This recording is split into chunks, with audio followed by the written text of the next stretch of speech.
Good morning, everyone. I'm Ghusoon Al-Shami. I'm a civil engineering master's student and a teaching assistant at the American University of Sharjah. I'm under the supervision of Professor Rami and Professor Jamal Abdullah, who are also the co-authors of this study along with Ms. Haya. The title of this study is Evaluation on the Effect of Anchor Embedment Depth on the Flexural Capacity of Concrete Prisms.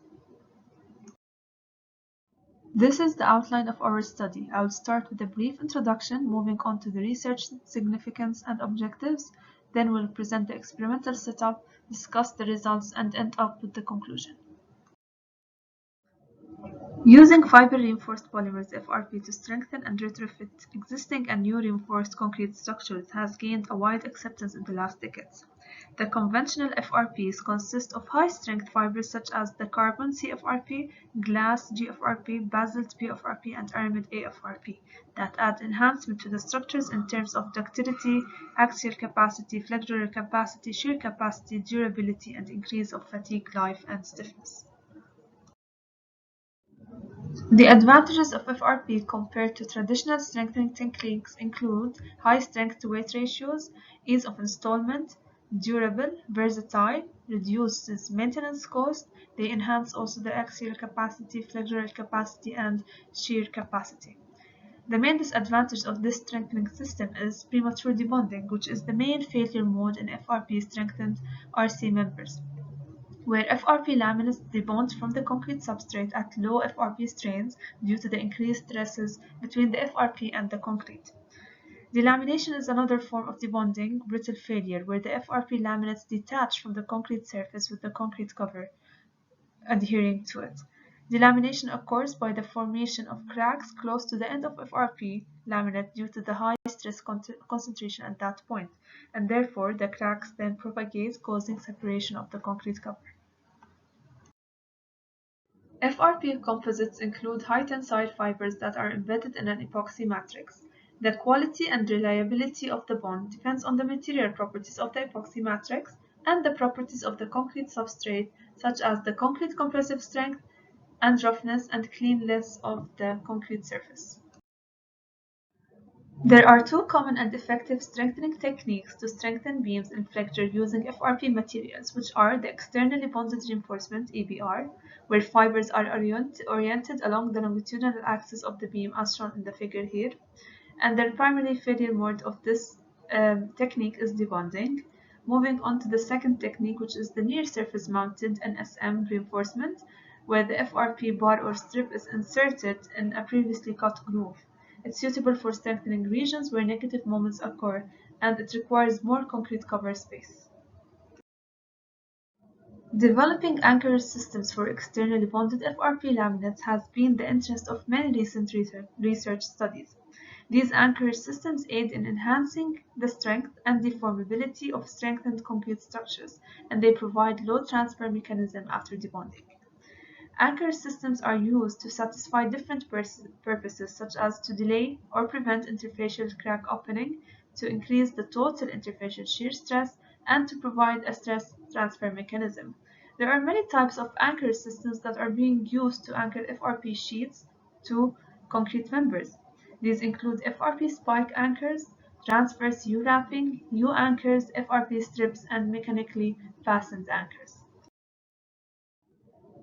FRP spike anchors are one of the most common anchor systems that consist of fibers with one end embedded in concrete using epoxy and the other is splayed on the FRP laminate. They consist of three main components, which is the dowel inserted in the concrete structure with an angle of beta. The second component is the fan portion, which is set on the FRP sheet using epoxy. And finally, the key portion here, which is also known as the transition segment, that includes the transition between the fan and the dowel. There are two types of spike anchors. The first type are straight anchors, which are 180 anchor spikes that are installed in line with the FRP laminates, allowing the fibers to transfer the tensile forces in the anchored FRP laminates to the anchor embedment. The second type are bent anchors, for example, 90-degree spike anchors that are fabricated such as the dowel is inserted in a hole, pre-drilled hole, at a 90-degree angle to the plane of the FRP. and the same applies to other angles as shown here in the figure. Different geometrical parameters of spike anchors could be studied, such as the embedment depth, the anchor dual diameter, the fan length, and the dual angle. The research significance is strengthening of concrete structures using FRP reinforcement enhances the capacity, the economical value, and the durability of the structure. Anchoring FRP sheets in flexure prevents or delays debonding and delamination, which are two unfavorable failure modes. Literature still lacks comprehensive information on the effect of different anchor parameters, such as embedment depth of anchors, on the performance of the anchors, so this study will focus on the embedment depth. The objective of our research is to conduct bending tests on strengthened and unstrengthened concrete prisms to investigate the effect of anchoring CFRP laminates on small-scale concrete beams and different embedment depth with CFRP anchors, to compare the load deflection response of CFRP strengthened and anchored specimens with that of control unstrengthened and unanchored specimens, to compare the maximum attained strains in the laminates between the anchored specimens and unanchored specimens, and finally to investigate the effect of anchor embedment depth on the capacity of the prisms. For our experimental setup, 6 prisms were tested. 1 prism was left unstrengthened, which is the C, and 1 was strengthened with unanchored layer of CFRP laminates L1 to act as benchmark specimens. In addition, 4 specimens were strengthened with CFRP laminates and spike anchors. The laminates were bonded to the prism's soffit, had a length of 550 mm and width of 100 mm. All anchors had a diameter of 10 mm and an insertion angle of 90 mm with fan length and width of 100 mm. The main parameter investigated in this study was the anchor embedment depth. The 4 embedment depths studied were the 50 mm, 75 mm, 100 mm, and 125 mm. All prisms were of a length of 750 mm and a cross-section of 150 by 150 mm.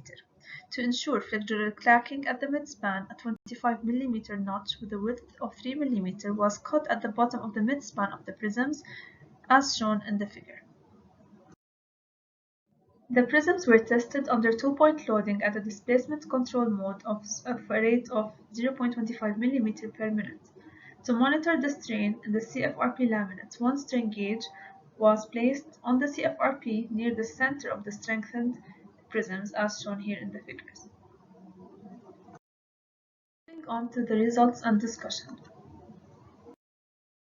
It is clear from the table that the ultimate load carrying capacity P ultimate of the strengthened specimens is significantly higher than that of the control unstrengthened specimen, in the range of 66 to 121% increase. In addition, it can be seen that anchoring the laminates with FRP anchors has a beneficial impact on the behavior of the strengthened specimens in terms of enhancing the ultimate load carrying capacity with a percentage increase from in the range of 11 to 33% compared to L1. Ductility also, it increases ductility and it utilizes the strain in the FRP laminate. The results also show that there is a direct relation between the anchor embedment depth and the flexural capacity of the specimens. This figure shows the load displacement curves of the tested prisms at midspan. Increasing the embedment depth shows an increase in the ultimate load carrying capacity of the strengthened specimens, and an increase in deflection in anchored specimens compared to the unanchored specimens. Increasing embedment depth increases the pull-out capacity of anchors, and therefore it delays the debonding failure.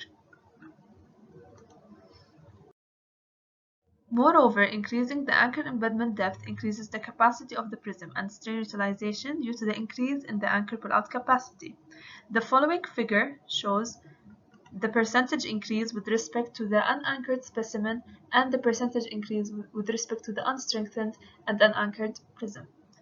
It also shows the increase in the strain as we increase the embedment depth. The failure mode of the plain concrete unstrengthened prism was concrete crushing, and for the unanchored strengthened prism it was CFRP sheet debonding. The failure mode of the short embedded anchors, which are the 50 mm and 75 mm anchor, was anchor rupture along with sheet debonding. This mode of failure showed that anchors with 50 and 75 duals are insufficient to transfer all the load. Hence, it resulted in anchor rupture before sheet debonding. On the other hand, longer duals, which are the 100 mm and 125 mm duals, were able to transfer the load and hence utilized more strain in the FRP laminates until rupture. And these are their failure modes. Based on the promising results of this study, it can be concluded that the use of CFRP spike anchors in externally bonded strengthening applications is a powerful technique that delays the premature debonding failure and consequently enhances the capacity of the strengthened system. However, more research needs to be done to understand the effect of the anchor parameters on the anchor capacity and to come up with the design models to design the anchors. According to the parameter, which is the embedment depth, the inclusion of the anchors enhanced the capacity of the unanchored prisms in the range of 11 to 33%, and anchoring CFRP laminate delayed the debonding failure, which utilized more strain in CFRP laminates compared to the unanchored prisms. Finally, increasing the anchor embedment depth increased the capacity of the prism and strain utilization due to the increase in anchor pull-out capacity. Thank you for listening. If you have any questions, please feel free to ask.